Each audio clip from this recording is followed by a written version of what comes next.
116 pelopor kedua. Kamu sudah punya anak perempuan tapi masih belum tahu batas kemampuanmu. Jadi bagaimana jika gue tidak tahu batasan gue? Baiklah, kalau begitu beritahu gue siapa yang merayu Cui Hong saat itu tetapi tidak berhasil dan menangis selama 3 hari 3 malam sambil memelukku. Diam lu tidak lebih baik saat itu. Gulin dan Bing He bertukar pukulan, dan sepertinya hal-hal di luar kendali. Tuan-tuan, ada hal lain yang harus gue tangani, dan gue akan pergi. Kata Su Bai buru-buru. Setelah Su Bai mengatakan itu, keduanya masih berdebat satu sama lain dan tidak punya waktu untuk memperhatikannya.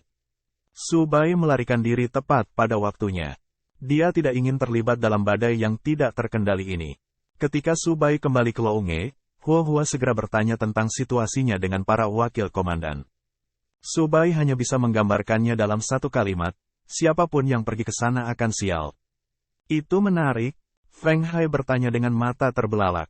Potong omong kosong. Huo Hua berkata kepada Feng Hai. Huo Hua menoleh ke Su Bai dan bertanya, jadi, Gulin mencarimu karena dia ingin lu bergabung dengan Legiun ke-7. Ketika Su Bai kembali ke Lounge, Huo Hua tahu bahwa Su Bai tidak menimbulkan masalah. Sebaliknya, dia memberikan kontribusi yang besar. Dua wakil komandan, Gulin dan Bing He masih akan bertengkar. Itu bisa menjadi satu-satunya alasan. Su Bai mengangguk, dan anggota tim lainnya semuanya terkejut. Untuk dapat membuat kedua wakil komandan bertarung lebih sulit dipercaya daripada memberikan kontribusi. Luar biasa, Su Bai pasukan ke-19 kita telah menemukan harta karun. Memang, Ceka, jika gue jadi lu, gue mungkin tergoda. Pergilah bermain di samping, jangan mendongkrak gengsi orang lain. Jangan bicara tentang hal lain dulu. Su Bai telah memberikan kontribusi besar kali ini. Kita harus merayakannya di masa depan. Itu benar. Semua orang senang, dan Kapten Huo Hua juga cukup senang. Huo Hua ingin tahu tentang nilai bagus Su Bai di kamp pelatihan pemuda dan alasan Su Bai bergabung dengan pasukannya. Huo Hua selalu berpikir bahwa komandan dan wakil komandan pasti menggunakan cara yang tercela. Namun, tampaknya Huo Hua terlalu memikirkannya. Setengah jam kemudian, Huo Hua kembali dari Dewan Militer dan mulai mengumpulkan pasukan untuk operasi tersebut. Gulin melakukan perjalanan ke pohon anggur dan segera mengambil keputusan. Dia siap memobilisasi orang untuk menemukan solusi yang ditargetkan. Dengan target, situasi pertempuran menjadi jelas. Militer tidak lagi harus berkeliaran di sekitar dataran luas seperti ayam tanpa kepala. Akan ada formasi sihir besar jika ada yang kecil. Oleh karena itu, misi mereka adalah menemukan formasi sihir utama dan mengatur tim untuk memulai perang salib. Ini adalah misi pasukan ke-19 yang dipimpin oleh Huo Hua. Kapten, bagaimana argumennya? Feng Hai bertanya dengan rasa ingin tahu. Huo Hua memasang ekspresi tegas dan berkata, sulit dikatakan. Gue pikir ada perkelahian. Tenda di ruang tunggu terbalik. Begitu kejam. Jangan terlalu banyak bicara. Setidaknya jangan menyeretku ke dalam ini. Jangan khawatir, Kapten, gue tidak banyak bicara. Gue hanya bertanya, kamu terkenal sekarang. Feng Hai memandang Su Bai dan tersenyum. Mendengar itu, Su Bai merasa tidak berdaya. Setelah menyebabkan keributan besar, lebih dari separuh militer mungkin pernah mendengar tentang Su Bai. Mereka semua sangat ingin tahu tentang dia dan orang seperti apa yang bisa membuat kedua wakil komandan memperebutkannya. Namun, hal terpenting sekarang adalah segera mengirimkan militer. Segera, pasukan dikumpulkan. Huo Hua segera memimpin pasukan keluar dari kamp dan bergegas ke zona bahaya. Dengan Huo Hua sebagai tulang punggung Regu memiliki perjalanan yang mulus untuk mengalahkan para bis. Feng Hai kembali ke barisan depan. Zhu Di terus memberikan dukungan dan mengangkat bagian belakang. Su Bai juga senang dan menganggur. Dia berdiri di tengah dengan nyaman dan membantu dimanapun dia membutuhkan bantuan. Segera, pasukan tiba di sebuah danau. Sebagian besar binatang di sini telah disedot darahnya hingga kering oleh tanaman merambat, dan mayat kering ada di mana-mana. Sial, tanaman merambat ini merepotkan seperti kecoa yang tidak bisa dibunuh. Firibird membakar tanaman merambat menjadi abu, dan Feng Hai hanya bisa mengeluh. Kuncinya adalah kita membunuh sekelompok dari mereka. Mereka muncul lagi tidak lama kemudian. Binatang buas bukan lagi hal yang paling menyusahkan. Tanaman merambat yang tumbuh di mana-mana adalah yang paling meresahkan. Apakah lu melihat pohon anggur? Huo bertanya sambil melihat sekeliling. Dengan sangat cepat, Beastmaster pengintai regu segera melaporkan, aku menemukannya. Tepat di belakang bukit 500 meter jauhnya. Sudah lebih dari 2 jam sejak pasukan keluar untuk menjalankan misi, dan matahari akan segera terbenam. Mereka akhirnya menemukan pohon anggur. Menurut intelijen, alasan utama mengapa tanaman merambat terus beregenerasi dan mendatangkan malapetaka adalah karena formasi sihir kecil. Selama formasi sihir minor dihancurkan, pohon anggur tidak lagi memiliki energi untuk bangkit kembali. Akibatnya, mereka bisa kembali setelah menghancurkan formasi sihir minor dalam operasi ini. Ini lebih besar dari sebelumnya. Subai, bagaimana menurutmu? Kamu benar. Feng Hai tidak yakin. Dia bertanya kepada Subai lagi sebelum melaporkan, Kapten, lu harus berhati-hati. Pohon anggur ini dikelilingi oleh tanaman merambat di bawah tanah, dan mereka jauh lebih aktif daripada yang sebelumnya. Dipahami, Hua mengangguk. Dia sangat menyadari bahaya dari operasi ini. Mengapa kita tidak mencoba dengan digging prairiku? Kita bisa membiarkannya masuk ke bawah tanah dan langsung menghancurkan target kita sehingga kita bisa melewati kesulitan menerobos dari depan. Kata salah satu Beastmaster di regu. Kami belum mencoba metode ini. Kami tidak akan tahu apakah itu akan berhasil. Kurasa kita bisa mencobanya. Itu benar. Tanaman merambat biasa sudah cukup merepotkan, ini adalah versi yang disempurnakan. Setelah diskusi singkat, Hua mengangguk setuju. Beastmaster segera memanggil base-nya, Digging Prairie. The Digging Prairie memiliki kuku tajam sepanjang hampir 10 cm, dan ukuran tubuhnya mirip dengan berang-berang biasa. Setelah menerima pesanan, ia segera menggali ke dalam tanah dan bergegas menuju akar pohon anggur. Di lapangan, tidak ada reaksi di mata masyarakat. Namun, ekspresi Beastmaster tiba-tiba berubah. Detik berikutnya, dia tersenyum pahit pada Hua dan berkata, Kapten, metode ini sepertinya tidak berhasil. Meskipun tanaman merambat di bawah tidak dapat mengancam Digging Prairie, terlalu banyak yang ada. The Digging Prairie tidak bisa menerobos. The Digging Prairies tidak pandai bertarung, tetapi mereka memiliki keunggulan khusus. Tapi tanaman merambat benar-benar berbeda. Mobilitas mereka di darat tidak lebih buruk daripada di darat. Dengan demikian, taktik itu gagal. Kalau begitu mari menerobos pengepungan dari depan. Hua segera mulai menjalankan rencana keduanya dan mulai memberikan tugas. Feng Hai masih menjadi garda depan, tapi Hua telah mempromosikan Subai ke posisi yang sama. 2 garda depan dalam satu regu. Itu adalah kombinasi skuad yang tidak konvensional. Firibird Feng Hai cukup kuat, tapi masih terlalu banyak. Subai, lu akan menjadi garda depan kedua dan bertanggung jawab untuk mengurangi tekanan Firibird, kata Hua. Ya, Pak. Subai mengangguk. Sebelum mereka datang, Feng Hai telah menyebutkan penampilan Subai kepada Hua Hai. Itulah mengapa Hua bersedia membiarkan Subai mengambil peran penting sebagai garda depan. Kalau tidak, dia tidak akan membiarkan Subai mengambil bagian dalam operasi berisiko seperti itu. Lagi pula, seorang pendatang baru tidak bisa menahan tekanan pada barisan depan. 117 bertemu Sekte Keselamatan sekali lagi. Setelah anggota regu diberi posisi, mereka siap menerobos. Subai, jangan ketinggalan. Feng Hai terkekeh dan berjalan ke depan kelompok. Subai mengikutinya. Member yang lain juga sudah siap, tidak lagi sesantai dulu. Ayo pergi, Firibird. Setelah mendapat izin dari Kapten Hua, Feng Hai segera mengambil tindakan dan memimpin pasukannya langsung ke tengah pohon anggur. Pada saat yang sama, saat mereka melangkah ke area tersebut, tanaman merambat naik dari tanah dan melancarkan serangan sengit ke pasukan. Binatang Feng Hai, Firibird, memiliki serangan api yang kuat tetapi tidak dapat membunuh tanaman merambat dengan segera. Di bawah instruksi Subai, Bearen memotong tanaman merambat yang terbakar. Seluruh prosesnya jauh lebih cepat dan lancar daripada saat Bearen sendirian.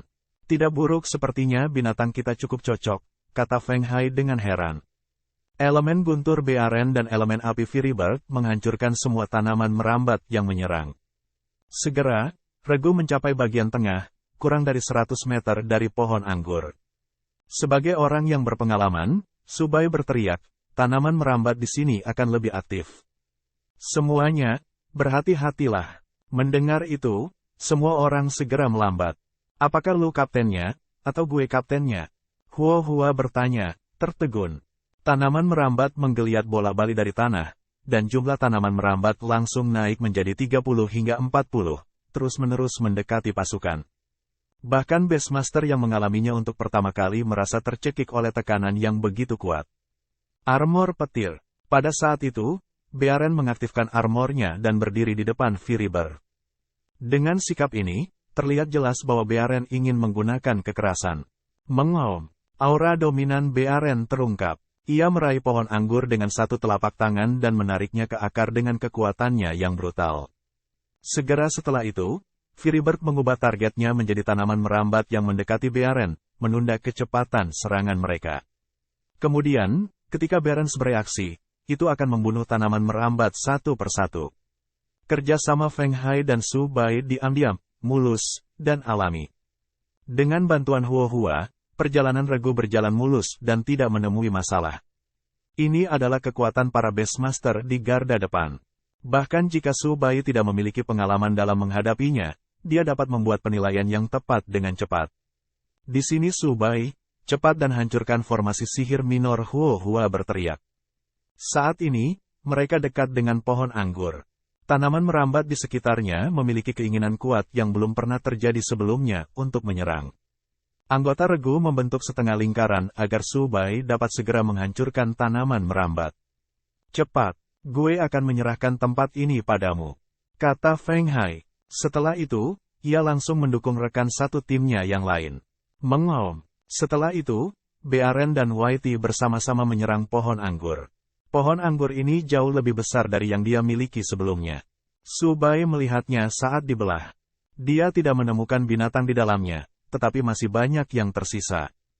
Ceka, kupikir gue bisa mendapatkan penawaran lagi, pikir Su Bai. Tapi itu tidak masalah. Itu sudah di luar dugaan Su Bai bahwa dia bisa mendapatkan bis tipe ilusi kelas atas di House City. Su Bai segera memerintahkan Bearen dan Whitey untuk mencabut pohon anggur itu. Sementara mereka mendatangkan malapetaka di sisi ini, Huo-Hua dan yang lainnya menghadapi gelombang demi gelombang serangan dari tanaman merambat di sisi lain. Mereka kesulitan menghadapi serangan itu. Jumlah tanaman merambat di sana sangat banyak. Mereka datang gelombang demi gelombang, bergolak seperti laut. Namun, kekuatan keseluruhan skuad Nineteen cukup kuat untuk bertahan lebih dari 10 menit. Saat semua orang memerintahkan binatang mereka untuk bertarung, sebatang pohon anggur tipis tiba-tiba mencapai kaki pasukan. Kapten, lu harus berhati-hati saat kita kembali. Apa yang ingin lu tanyakan? Apakah lu tidak takut regu lain akan mencoba membawanya pergi? Feng Hai mengangkat alisnya dan tersenyum. Alis Huo-Hua terjalin erat. Dia merasa bahwa kata-kata Feng Hai bukan tanpa alasan. Jika tim lain di unit penyerang tahu bahwa Su Bai dapat membuat Wakil Komandan Legiun ke-7 dan Wakil Komandan Legiun ke-9 bertarung sampai mati, mereka mungkin akan melakukan sesuatu. Namun, mereka sedang dalam misi. Huo-Hua memelototinya dan memarahi, fokus, jangan sembrono sepanjang hari. Jika lu terus seperti ini, lu tidak akan bisa mempertahankan posisi pelopormu. Baiklah, gue tidak cocok menjadi garda depan. Dan itu semua karena lu memaksa gue. Apa yang baru saja lu katakan? Tidak, gue tidak mengatakan apa-apa. Feng Hai tertawa canggung, lalu mengalihkan pandangannya ke depan. Di belakangnya, Su Bai sedang mematahkan akar pohon anggur, dan pasukan di depan menghentikan tanaman merambat agar tidak mendekat. Semuanya berlangsung dengan tertib. Tetapi pada saat itu, suara teredam tiba-tiba terdengar. Feng Hai segera melihat ke arah suara itu. Kapten, perut Huo-Hua sudah berlumuran darah, tetapi tidak ada setetes darah pun yang jatuh ke tanah. Setelah diamati lebih dekat, orang dapat melihat bahwa sebatang pohon anggur tipis merayap di atas kaki Huo-Hua dan menusuk perutnya. Diam. Huo-Hua menahan rasa sakit dan menggertakkan giginya. Jangan menurunkan moral militer. Cedera kecil ini bukan apa-apa. Setelah Huo-Hua selesai berbicara, dia meraih pokok anggur dan menariknya keluar dari perutnya. Feng Hai, di sampingnya, tidak tahan melihatnya. Meskipun Feng Hai tidak pernah serius, dia tetap menghormati Huo-Hua. Huf, Huo Hua menarik napas dalam-dalam, dan keringat dingin menetes di dahinya. Dia melanjutkan, bertindak seolah-olah tidak terjadi apa-apa dan bertindak sesuai rencana awal. Tetapi, apakah Lu tidak mematuhi perintah militer? Tidak, Pak. Feng Hai melihat ke belakang dengan cemas. Jika dia memberitahu mereka tentang cedera pemimpin regu, itu pasti akan membuat regu gugup dan melakukan kesalahan. Ini akan menjadi perkembangan yang tidak menyenangkan bagi pasukan ke-19. Untungnya, Su Bai kembali dengan kabar baik. Akar pohon anggur patah, dan Bearen mematahkan lempengan itu dengan formasi sihir kecil dengan satu telapak tangan. Selesai. Su Bai berbalik dan berjalan ke arah Feng Hai dan Huo Hua. Pada saat yang sama, dia melihat darah di perut kapten. Jangan khawatir, ini masalah kecil. Sekarang kita telah menghancurkan lempengan itu. Saatnya untuk mundur. Huo Hua memaksakan sebuah senyuman. Ya, Pak. Su Bai menyadari bahwa situasinya sedikit aneh. Dia segera bergegas ke depan pasukan bersama Bearen dan mengambil alih posisi paling menegangkan bersama Feng Hai. Tanpa formasi sihir kecil, kekuatan hidup pohon anggur menurun dengan cepat. Tanpa formasi sihir kecil, kekuatan hidup pohon anggur menurun dengan cepat. Pasukan ke-19 telah lolos dari bahaya tanpa banyak usaha. Saat semua orang hendak menarik napas lega, Huo Hua tiba-tiba ambruk di tanah. Dia mencengkeram perutnya erat-erat dan tampak seperti kesakitan. Kapten, anggota regu yang tidak tahu apa yang terjadi melihat pemandangan ini dan langsung terpana. Mereka begitu fokus pada lingkungan mereka sehingga mereka tidak menyadari ketika Huo Hua terluka. Harap tenang. Namun, pada saat itu, Zudi, yang bertugas membawa bagian belakang, berkata, Kapten, kami baru saja pergi, dan Sekte Keselamatan datang. Sepertinya mereka tidak memperhatikan kita. 118 fase ketiga formasi sihir. Apakah lu yakin? Ya, Pak, gue yakin. Huo Hua menahan rasa sakit dan berjongkok. Mereka belum menemukan kita. Ini adalah kesempatan yang sangat bagus. Sebuah kesempatan. Feng Hai tertegun sejenak. Kapten, lu sudah dalam kondisi ini. Mengapa lu berbicara tentang peluang? Cepat dan kembali untuk merawat lukamu. Meskipun lu dapat menghentikan pendarahan untuk sementara, sekali. Tidak ada waktu. Ekspresi Huo Hua serius saat dia berkata, formasi sihir minor telah dihancurkan, jadi mereka akan mengambil tindakan. Kita mungkin bisa mengikuti Salvation Sectis ke markas mereka. Mendengar itu, orang banyak memiliki gambaran umum tentang apa yang dimaksud Huo Hua. Ini memang kesempatan sekali dalam 1000 tahun. Selama mereka bisa menemukan markas Sekte Keselamatan di zona bahaya, mereka bisa mengikuti petunjuk formasi sihir utama. Sakit kepala terbesar militer tidak tahu di mana Sekte Keselamatan telah menempatkan formasi sihir utama. Krisis dapat diselesaikan dengan cepat selama mereka dapat menemukannya. Aku sudah memikirkannya. Huo Hua menunduk dan tersenyum. Su Bai akan menjadi kapten sementara dari operasi ini. Zudi, lu akan menjadi wakil kapten dan membantu Su Bai. Apa? Tidak ada yang bisa mempercayai telinga mereka. Huo Hua telah membiarkan seorang pemula yang baru berada di sini kurang dari sebulan menjadi pemimpin tim sementara. Bahkan Zudi berpikir bahwa dia sedang berhalusinasi. Bahkan Su Bai sendiri terkejut, tapi dia tidak keberatan. Waktu tidak menunggu siapapun, jadi Huo Hua dengan cepat memberi mereka tugas lain. Pasukan kecil dibagi menjadi 2 kelompok. Satu kelompok dipimpin oleh Su Bai dan Zudi, dengan 5 orang lainnya mengawal Huo Hua kembali ke kamp. Mereka sekarang berada di kedalaman zona bahaya dan bisa diserang oleh binatang kapan saja. Su Bai, lu harus berhati-hati. Feng Hai mengingatkan dengan tegas. Feng Hai telah ditugaskan ke tim pendamping, tapi dia masih mengkhawatirkan Su Bai. Jangan khawatir, gue punya Zudi untuk membantuku. Su Bai mengangguk dan tersenyum. Kemudian, kedua kelompok berpisah. Aku menemukan mereka. Mereka sudah mulai bergerak. Beastmaster pengintai dalam regu melaporkan, hanya ada 2 dari mereka, dan mereka berjalan agak cepat. Mereka pasti menyadari bahwa formasi sihir minor telah dihancurkan tetapi tidak menemukan kita. Ya, ayo ikuti mereka. Su Bai mengangguk dan berkata, setelah beberapa pemikiran. Kemanapun Beastmaster Sekte Keselamatan pergi, mereka setidaknya akan dapat menemukan benteng. Su Bai memimpin pasukan dan mengikuti mereka dari dekat, tetapi dia takut memperingatkan musuh, jadi dia memilih agar Beastmaster Beast yang mengawasi mereka. Mereka menjaga jarak setidaknya 200 meter. Setengah jam telah berlalu, dan mereka tidak pernah berhenti. Bahkan ada beberapa kali mereka mengambil jalan yang sama 2 kali. Kesadaran anti-deteksi mereka relatif tinggi. Mereka telah berhenti. Laporan terbaru dari pengintai Beastmaster. Mereka berhenti di tepi kolam. Sepertinya mereka sedang istirahat. Apa yang kita lakukan? Zudi memiringkan kepalanya dan menatap Subai.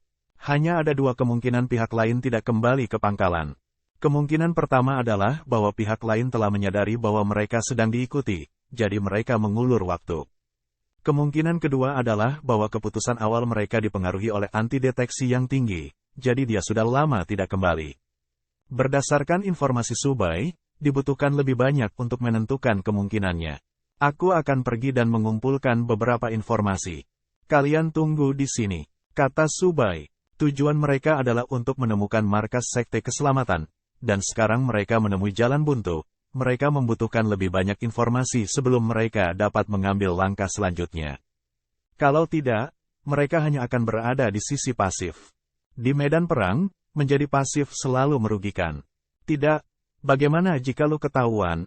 Seorang anggota tim keberatan. Apa kau yakin tentang ini? Kami tidak kekurangan waktu sekarang, jadi kami tidak perlu mengambil terlalu banyak risiko. Zudi bertanya, jangan khawatir, kami telah berada dalam situasi pasif. Jika kita jatuh ke dalam penyergapan Sekte Keselamatan, mereka sekarang berada di kedalaman zona bahaya dan bisa diserang oleh binatang kapan saja. Subai, lu harus berhati-hati. Feng Hai mengingatkan dengan tegas. Feng Hai telah ditugaskan ke tim pendamping, tapi dia masih mengkhawatirkan Subai. Jangan khawatir, gue punya Zudi untuk membantuku. Subai mengangguk dan tersenyum. Kita harus mengambil inisiatif menyerang untuk merebut kendali. Subai tersenyum dengan tenang. Dipahami. Hati-hati, kata Zudi. Sebagai wakil kapten, Zudi tahu betapa berbahayanya berada terlalu dekat. Tapi seperti yang dikatakan Subai, mereka mengikutinya dalam situasi berbahaya yang sama tanpa berpikir. Kemudian Subai mulai mendekati kolam. Ketika jaraknya kurang dari 100 meter, dia memanggil Dream Larva dari Beast Space miliknya. Gunakan gaib. Skill A level mulai berlaku, dan Dream Larva menghilang bersama Subai. Subai tidak akan berani mendekati Beastmaster dari pihak penyelamat jika bukan karena Dream Larva. Subai secara bertahap semakin dekat dengan 2 orang di tepi kolam menggunakan keadaan tak terlihat. Bajingan, gue sudah lelah hidup beberapa hari ini. Beastmaster yang kurus dan lemah di tepi kolam mengeluh. Kapan hari-hari berlarian ini akan berakhir?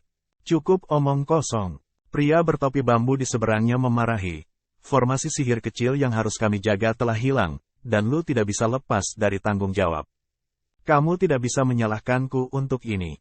Lu jelas juga sakit perut. Omong kosong, gue harus melaporkan ini kepada para tetua. Lebih tua, pria kurus itu tiba-tiba bergetar dan bertanya dengan lemah, formasi sihir kecil telah hilang. Apakah kita akan dibuang? Aku mendengar bahwa 2 hari yang lalu, seseorang tertidur, menyebabkan formasi sihir minor menjadi tidak stabil dan rusak. Dia kemudian diumpankan ke Bes. Memikirkan adegan itu saja sudah cukup untuk membuat bulu kuduk berdiri. Si bodoh itu melakukan hal buruk dan ingin melarikan diri, jadi dia ditangani oleh para tetua. Jika lu ingin melarikan diri, lu dapat mencoba.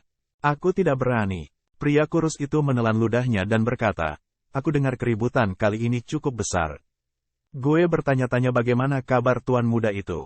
Skala seperti apa fase ketiga formasi sihir itu? Seharusnya tidak lama lagi, kan? Jika lu ingin hidup, jangan katakan hal seperti itu. Aku tahu, lu benar-benar orang yang pendiam. Pria kurus itu tidak meminta penolakan dan terus bersandar di batang pohon. Namun, di tempat terbuka yang jaraknya kurang dari 3 meter darinya, Subai menajamkan telinganya dan mendengar semuanya. Dari isi diskusi, keberadaan Regu tidak diketahui, dan pada saat yang sama, ada keuntungan yang tidak terduga. Fase ketiga formasi sihir, dan seorang tuan muda. Subai menyipitkan matanya dan mulai mundur dengan tenang. Tidak ada keraguan bahwa formasi sihir yang mereka bicarakan adalah formasi sihir utama. Kemudian, fase ketiga, Itu hanya berarti bahwa krisis House City saat ini adalah fase kedua, pikir Subai. Dahulu kala, House City telah menemukan situasi para bis yang mengamuk. Kemudian tanaman merambat tiba-tiba mendatangkan malapetaka di dataran. Jelas, ada batas yang jelas antara kedua fase. Situasi saat ini hanyalah fase kedua dari formasi sihir. Subai tidak bisa membayangkan akan menjadi seperti apa House City di api penyucian.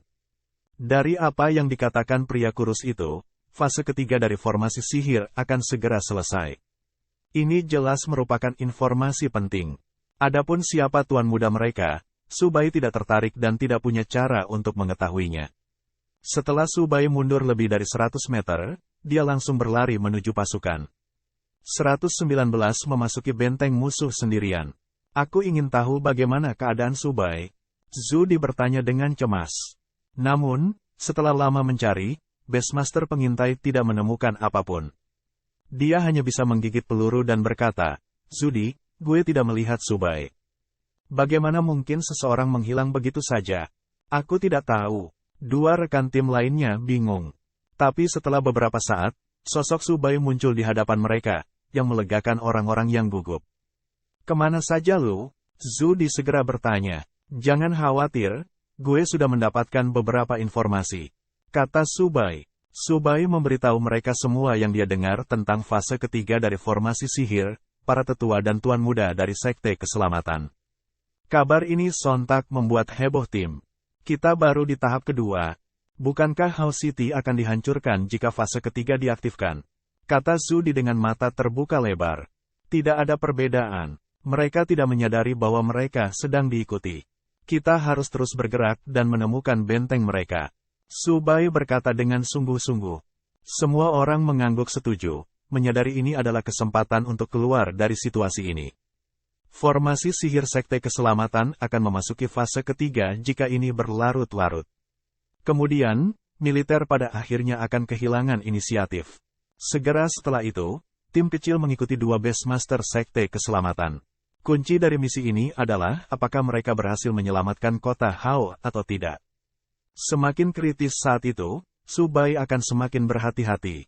Untungnya, setelah berputar-putar, kedua Beastmaster merasa aman, dan tindakan mereka mulai berubah.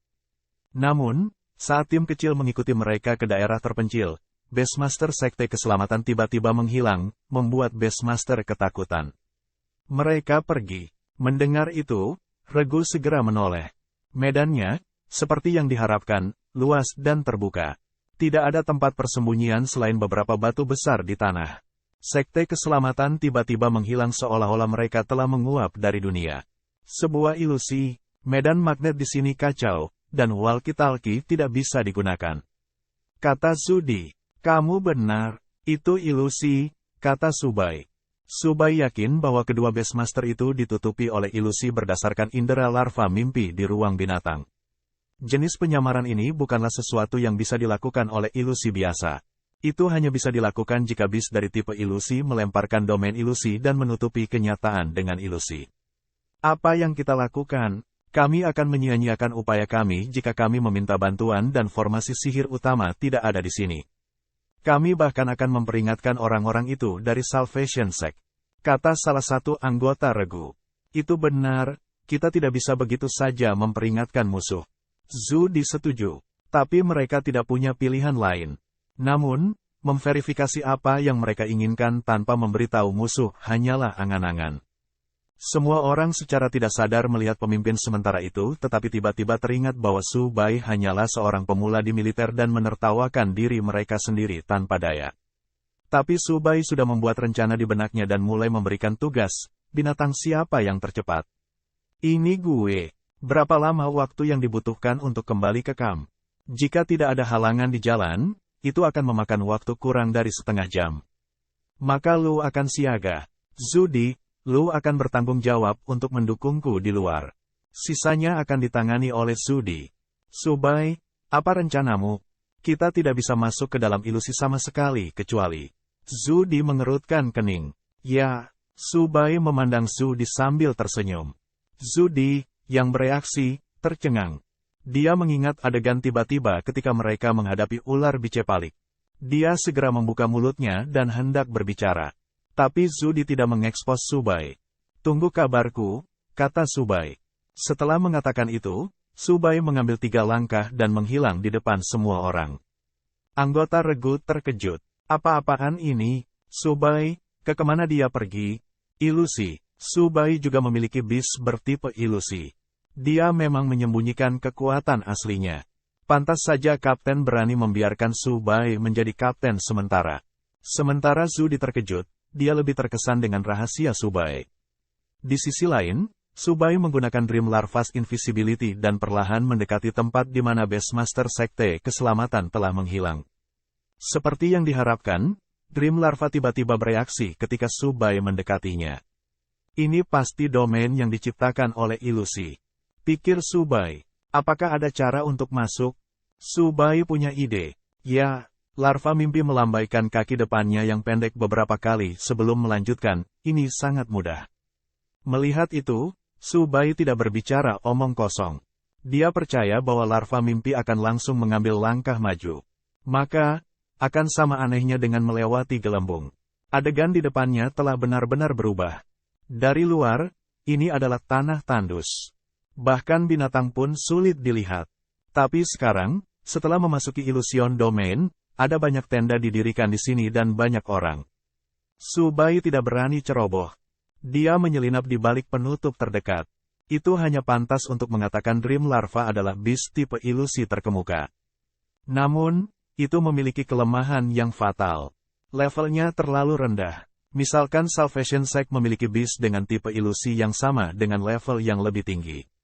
Dalam hal ini, mungkin merasakan kemunculan tiba-tiba dari orang luar. Subai harus mewaspadai hal ini, tetapi pada saat yang sama, dia tidak bisa gemetar ketakutan. Melihat orang-orang memasuki benteng, Subai diam-diam mengamati rute para penjaga. Segera, dia menemukan kesempatan yang cocok untuk menyelinap ke dalam benteng. Urutan di benteng itu cukup kacau. Beberapa dari mereka bertengkar dan mulai berkelahi, beberapa minum dan berteriak. Dari pengamatannya, Subai yakin bahwa ini hanyalah pinggiran benteng. Hampir tidak ada Beastmaster dengan status yang sedikit lebih tinggi di area tersebut. Sebagian besar binatang mereka adalah tingkat besi atau perunggu, dan hanya 2 yang tingkat perak. Karena ini bukan tujuannya, Subai terus berjalan. Skill Dream Larva, Invisibility, hanya bisa bertahan 10 menit. Setelah 7 menit, Subai bersembunyi di tenda kosong di gudang. Setelah Dream Larva beristirahat, Subai terus maju menuju pusat benteng. Mustahil untuk mengatakan bahwa dia tidak gugup sendirian di kamp musuh. Bearen di Sigil bisa merasakan binatang lain di sekitarnya, dan bahkan lebih bersemangat untuk bertarung. Kamu sebaiknya patuh. Subai tersenyum pahit. Melihat bahwa skill Dream Larva dapat segera digunakan, 2 sosok tiba-tiba muncul di depan pintu dan masuk ke dalam gudang. Subai sangat ketakutan sehingga dia menahan napas. Untungnya, mereka berdua tidak membawa bis. Kalau tidak, mereka mungkin menyadari keberadaan Subai. Bajingan, mengapa kita harus melakukan semua pekerjaan kotor dan melelahkan? Bajingan itu semua minum. Baiklah, berhentilah mengeluh. Hei, tidak bisakah gue mengeluh sedikit saja? Tentu, selama lu tidak membiarkan tuan muda melihatmu. Kalau tidak, lu akan mendapat pukulan bagus darinya. Lu juga pernah mendengarnya. 120 ide berani dalam situasi mendesak. Itu hanya tempat kecil. Bagaimana gue tidak tahu? Benar-benar mengerikan. Beastmaster yang mengeluh tiba-tiba menggigil. Dia menambahkan, orang itu salah jalan dan dihisap kering oleh tuan muda. Jika lu tahu itu, maka berhentilah mengeluh. Tuan muda telah mendorong kemajuan formasi sihir baru-baru ini dan sangat mudah tersinggung. Bahkan para tetua tidak bisa marah padanya. Aku tahu gue tahu. Gue tidak ingin kehilangan nyawaku. Saat keduanya berbicara, mereka membawa 1 tong anggur dari gudang dan pergi. Subai bersembunyi di kegelapan dan tidak ditemukan. Tidak hanya itu, ia juga memperoleh beberapa informasi tambahan. Menarik. Seorang manusia yang mengkonsumsi darah. Subai bergumam. Salah satu karakteristik tanaman merambat adalah kemampuannya untuk menyerap darah bis untuk meningkatkan vitalitas mereka, menyebabkan gerakan dan kemampuan invasi mereka menjadi sangat aneh dan kuat. Gue tidak berpikir manusia bisa melakukan itu. Subai merenung. Menyadari itu, Subai menjadi tidak terlihat lagi dan mengambil putaran lagi. Dia telah mengumpulkan lebih banyak informasi mengenai Salvation Sect. Poin paling penting yang disebutkan oleh Sekte Keselamatan itu adalah Tuan Muda yang mereka bicarakan adalah media untuk mengaktifkan formasi sihir. Itu berbeda dari waktu di hutan belantara. Bukan Tuan Muda yang mengaktifkan formasi sihir, tetapi seorang Beastmaster saat itu. Dengan Tuan Muda sebagai media, kekuatan formasi sihir meningkat lebih dari 100 kali lipat. Itu sangat kuat sehingga bisa mempengaruhi seluruh House City. Karena bakat unik Tuan Muda Sekte Keselamatan, dia menyerap energi dari formasi sihir dengan cara yang aneh yang tidak bisa dipahami Subai. Berdasarkan informasi saat ini, setelah Tuan Muda menyelesaikan tahap kedua dari formasi sihir, dia telah ditingkatkan ke level Silver. Saat fase ketiga dimulai, Tuan Muda akan langsung naik ke level emas. Bahkan Subai tidak bisa mengejar dengan kecepatan yang tidak normal. Namun, Subai juga mengerti bahwa Tuan Muda adalah kunci untuk mengaktifkan formasi sihir. Itu, tanpa keraguan, Subai memasuki area inti benteng dalam keadaan tak terlihat. Beastmaster di sini berbeda dari sebelumnya. Mereka lebih tertib, menjaga pintu masuk ke setiap tenda dengan lebih ketat. Meskipun Subai berada di dekat mereka, dia tidak berani terlalu lancang. Segera, dia melihat keributan yang datang dari tenda utama. Darah gue ingin darah seorang pria muda melangkah keluar dan berteriak dengan suara serak. Melihat itu, para Beastmaster yang menemani sama sekali tidak berani mendekat. Segera, beberapa orang tua datang dan bertanya, di mana darah rusa disiapkan setiap hari. Elder, Tuan Muda telah selesai meminum darah rusa, tapi apa? Penatua bertanya dengan dingin. Tapi itu masih kurang. Kondisi Tuan Muda baik-baik saja selama beberapa hari ketika formasi magis kedua diaktifkan. Tapi dia akan mencapai titik kritis. Fase ketiga akan segera dimulai, dan Tuan Muda sudah kehilangan kendali. Gue takut, Beastmaster mengungkapkan rasa gentarnya. Apa yang perlu ditakuti? Kumpulan darah rusa baru akan tiba besok. Kita tidak bisa menunggu lebih lama lagi. Pergi dan temukan binatang tingkat perak untuk memberi makan Tuan Muda. Sesepuh segera memarahi Beastmaster dan berkata, "Ya, tetua, ngomong-ngomong, apakah Tuan Muda baru-baru ini mengonsumsi darah manusia? Setelah kejadian itu, gue melarang murid sekte luar memasuki tempat ini." Tuan Muda juga tidak menunjukkan tanda-tanda condong ke arah darah manusia. Itu bagus, lakukanlah. Penatua melambaikan tangannya untuk menyuruh pria itu pergi. Pada saat yang sama, dia menatap Tuan Muda itu dan berkata, "Tuanku, tolong tunggu sebentar. Darah dengan kualitas terbaik akan segera dikirim." Mendengar itu, wajah Tuan Muda berubah galak. Dia tidak memperhatikan orang tua. Segera setelah itu, terdengar teriakan dari jauh, dan semangkuk besar darah berisi bau amis dihadirkan. Darah ketika Tuan Muda melihat itu, dia segera memegang mangkuk besar itu dan menelannya. Subai yang menonton dari kejauhan merasa tidak nyaman. Memang tidak bisa diandalkan untuk mengambil jalan jahat. Meskipun kecepatan peningkatannya luar biasa, kesadarannya sudah dalam keadaan hampir gila. Selain itu, dari pembicaraan tetua dan Tuan Muda, fase ketiga dari formasi sihir akan segera dimulai. Subai senang dia membuat keputusan yang tepat. Dia akan melewatkan kesempatan jika dia tidak mengambil risiko untuk masuk. Kirim seseorang ke bawah dan persiapkan ritual pengorbanan dalam setengah jam. Apa? Tapi tetua, kondisi Tuan Muda tidak stabil saat ini. Belum terlambat untuk memulai ritual besok, kata salah satu bawahan sesepuh dengan cemas. Apakah lu yang membuat keputusan di sini? Kata-kata tetua itu sangat dingin, dan matanya berkilat dengan jejak permusuhan. Tidak, tetua gue akan pergi dan mempersiapkan ritual pengorbanan. Penatua hanya berhenti setelah bawahannya membantu Tuan Muda itu pergi. Eksperimen kami akan selesai setelah formasi sihir ketiga diaktifkan. Tapi apakah layak melepaskan bidak catur yang bagus? Sesepuh lain di belakang berkata, "Apa yang tidak layak?" Penatua tertawa dengan jijik. "Selama percobaan berhasil, lu dapat memiliki potongan sebanyak mungkin. Sekarang, militer Los Monstaria berkeliaran di sekitar zona bahaya. Gue khawatir akan merepotkan untuk menunda." "Memang, lu sangat bijaksana." "Itu benar. Karena itu masalahnya, ayo pergi dan siapkan ritual untuk formasi sihir." Beberapa dari mereka pergi dan mulai mempersiapkan ritual pengorbanan. Dalam kegelapan, Subai mengerutkan kening dan mencoba mencari solusi setelah mendengar berita mengejutkan itu. Setengah jam, waktu terlalu sempit, pikir Subai. Jika Subai kembali untuk meminta dukungan militer, akan memakan waktu 1 jam untuk sampai ke sana. Pada saat itu akan terlambat.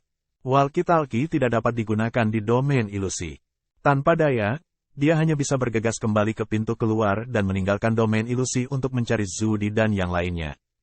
Bagaimana itu? Apakah ada formasi sihir besar di dalam? Zudi dan yang lainnya bertanya dengan tergesa-gesa. Ada. Besar gue akan kembali sekarang dan memanggil bala bantuan. Para Beastmaster yang bergerak cepat segera mengambil tindakan, berlari menuju kemah militer. 3 orang yang tersisa bersemangat. Kami tidak bisa menunggu selama itu. Sekte Keselamatan akan memulai fase ketiga dalam setengah jam. Subai berkata dengan tenang. Apa? Berapa lama untuk mengaktifkan fase ketiga? Zudi kaget saat dia bertanya. Mereka bisa menunggu bala bantuan datang selama ada cukup waktu. Tapi Subai menggelengkan kepalanya dan berkata, aku tidak tahu. 3 kata ini menyebabkan hati para anggota regu yang hadir mengencang. Berbicara secara logis, waktu yang dibutuhkan untuk mengaktifkan formasi sihir akan meningkat sesuai dengan skalanya. Namun, dari ekspresi serius Subai, anggota regu tahu beratnya masalah ini. Beastmaster Sekte Keselamatan semuanya gila. Secara alami, hal-hal yang dilakukan orang gila tidak terbayangkan oleh orang biasa. Jika waktu yang diperlukan bagi mereka untuk mengaktifkan fase ketiga dari formasi sihir itu singkat, bala bantuan militer Los Monstaria tidak akan bisa tiba tepat waktu. Maka semua usaha mereka akan sia-sia. Aku punya ide, tapi itu berisiko. Katakan saja, dahi Zudi dipenuhi keringat dingin. Dia tegas tentang betapa berbahayanya situasi itu. Apakah rencana itu berhasil atau tidak? Itu terkait dengan kehidupan lebih dari 2 juta orang di House City. Bunuh Tuan Muda. Kata-kata Subai mengubah tempat itu menjadi sunyi senyap. Mata semua orang dipenuhi dengan ketidakpercayaan.